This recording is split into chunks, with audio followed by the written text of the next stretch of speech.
सर्वांना मैत्रिणींच्या शुभेच्छा. मला माहिती आहे तुमची चुळबुळ चालू झालेली आहे, तुम्हाला सगळ्यांना घाई आहे जायची. 3 जण बोललेले आहे, भरपूर बोललेले आहे मैत्रीवर, त्याच्यामुळे मी जास्त बोलणार पण नाही. पण ज्यांनी 2 कविता घेतल्या आणि तुमचं मूड थोडंसं फ्रेश झालेलं आहे, त्या फ्रेश झालेल्या मूडला थोडंसं अजून कंटाळवाणं करण्यासाठी थोडंसं बोलतो आहे ना. तर मैत्री काय आहे? मैत्री जीवन समृद्ध करणारी असते. मैत्री म्हणजे केवळ 2-4 मित्र आहेत, टिंगल कावळ्या करतायत, दिवसभर फिरतायत इकडं तिकडं आणि ती मैत्री नाही. मैत्री काय आहे? 2 मित्र आहेत आणि त्यातल्या एकाचा नंबर आला पहिला तर दुसरा आनंदाने उड्या मारतो, ही मैत्री. त्याचा पहिला नंबर आला म्हणून मी ते 3 इडियट पाहिलं असेल तुम्ही, ते दोघं बाजूला जाऊन बसतात, अरे यार आहे ना. तर ती मैत्री त्यांना वाईट वाटतं, ज्याला वाईट वाटतं ती मैत्री नाही. माझ्या मित्राचा नंबर आला म्हणून आनंदाने उड्या मारताय दुसरा मित्र, तर ती मैत्री आहे. मित्राला प्रत्येक गोष्टी सांभाळून घेणारा, दुःखामध्ये अडचणीमध्ये तुमच्यावर एखादं संकट आले असेल तर सांभाळून घेणारा जो आपला मित्र असतो तो खरा मित्र आहे. मित्र खूप असतात आपल्याला, आपल्या आयुष्यात खूप मित्र भेटतात. माझ्या एका मित्राची गोष्ट सांगतो तुम्हाला गंमत. लहानपणी आम्ही कांच्या गोटे खेळायचो, माहिती कांच्या गोटे माहिती. तर त्या गोट्या चारण्याच्या 4 मिळायच्या आम्हाला. चारणे माहिती आहे तुम्हाला? माहिती आहे चारणे? 25 पैसे म्हणजे 4 आणे, 25 पैसे 4 गोटे, 1 रुपया 16 गोटे मिळायचे.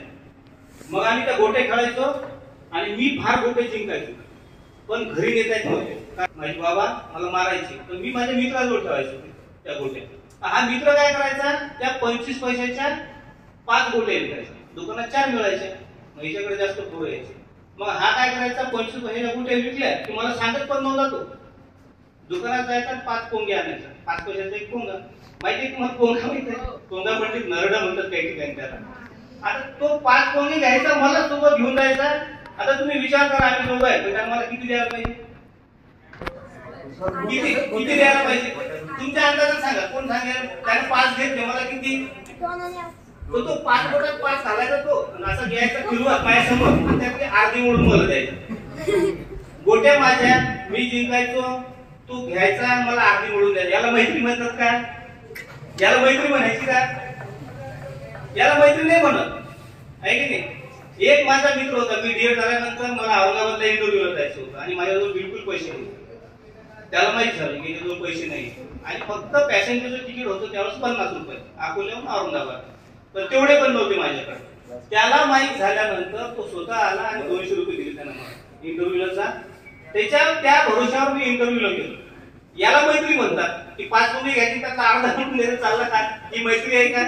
ही मैत्री नाही. मैत्री कशी असते तर एकमेकांना सांभाळून घेणारी. एक शायर आहे शार म्हणून, त्यांनी खूप छान म्हटलेलं आहे, करम ऐसे किए है दोस्तों ने, करम ऐसे किए है दोस्तों ने कि हर दुश्मन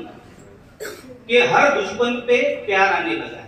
करम ऐसे किए है दोस्तों ने कि हर दुश्मन पे प्यार आने लगा है. आणि संदीप गुप्ता म्हणतात, पाया है एक लुक तेरी दोस्ती में खास, पाया है एक लुक तेरी दोस्ती में खास, वरना कहा था कुछ भी मेरी जिंदगी में खास. म्हणजे तू आहेस म्हणून सगळं काही माझ्या जीवनात खास आहे, नाही तर माझ्या जीवनात काहीही खास नव्हतं. ही मैत्री आहे.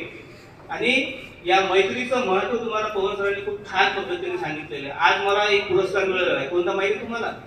सिल्लोड तालुक्यात फार मोठं नावाजलेलं इन्स्टिट्यूट आणि त्या इन्स्टिट्यूटचे संचालक, ज्याचे खूप विद्यार्थी दरवर्षी स्कॉलरशिप घेतात, फार मोठे विद्यार्थी मोठमोठ्या यशस्वी होतात, अशा संचालकांनी मला मैत्रीचा धागा बांधलेला आहे.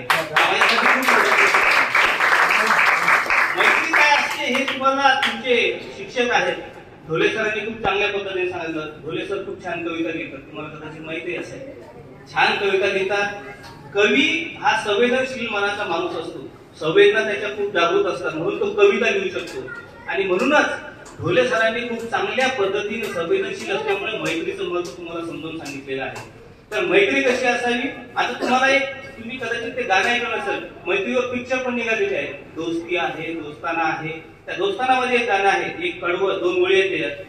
ओ ख्वाबों के दिन, ओ किताबों के दिन, ओ ख्वाबों के दिन, ओ किताबों के दिन, सवालों की रातें जवाब के दिन, सवालों की रातें जवाबों की दिन।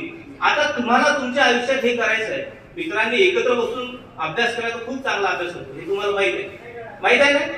एकट्यानं अभ्यास केल्यापेक्षा सोबत बसून अभ्यास केला, एकमेकाला प्रश्न विचारले, सवालों की दिन आहे ना, तर तुम्ही एकमेकांना सोबत बसून अभ्यास केला तर नक्कीच तुम्ही जीवनात यशस्वी होणार। आणि सगळ्या मित्रांना सोबत घेऊन चला। आपल्या जीवनात एक तरी मित्र असला पाहिजे, चांगला खरा मित्र, एक तरी। ते हक्काचं व्यासपीठ असतं आपलं, सगळ्या काही गोष्टी सांगण्याचं, जे आपण आपल्या नात्यातल्यांना, रक्तातल्या माणसांना सांगू शकत नाही, ते हक्कानं आपण आपल्या मित्राला सांगू शकतो। माणसावर अडचणी येतात, संकट येतात, माणसाला काही गोष्टी आपल्या अतिशय जवळच्या माणसाला सांगता येत नाही। ह्या आत्महत्या का होतात? कवितेमध्ये अनंत राऊतांनी खूप म्हटलेलं आहे की आत्महत्या होणार नाही जर मित्र जवळ असला तर। का म्हटलेलं आहे? कारण जे तुमच्या मनात खतपतय, जे दाटून आलंय आणि ते तुम्हाला मोकळं होता येत नाही, मग जेव्हा मोकळं होता येत नाही, कुणाला काही सांगता येत नाही, त्याचं बर्डन येतो डोक्यावर आणि माणूस आत्महत्येकडे वळतो, तेच फक्त आपण मित्राजवळ सांगू शकतो, बाकी कोणाजवळ सांगू शकत नाही। किती जवळचा असू द्या, आपण आपल्या आईला पण नाही सांगू शकत, भावाला नाही सांगू शकत, मित्र फक्त मित्रच असा एक असतो की त्याला आपण सगळं सांगतो। म्हणून आपण सगळ्यांनी मित्राला जपलं पाहिजे।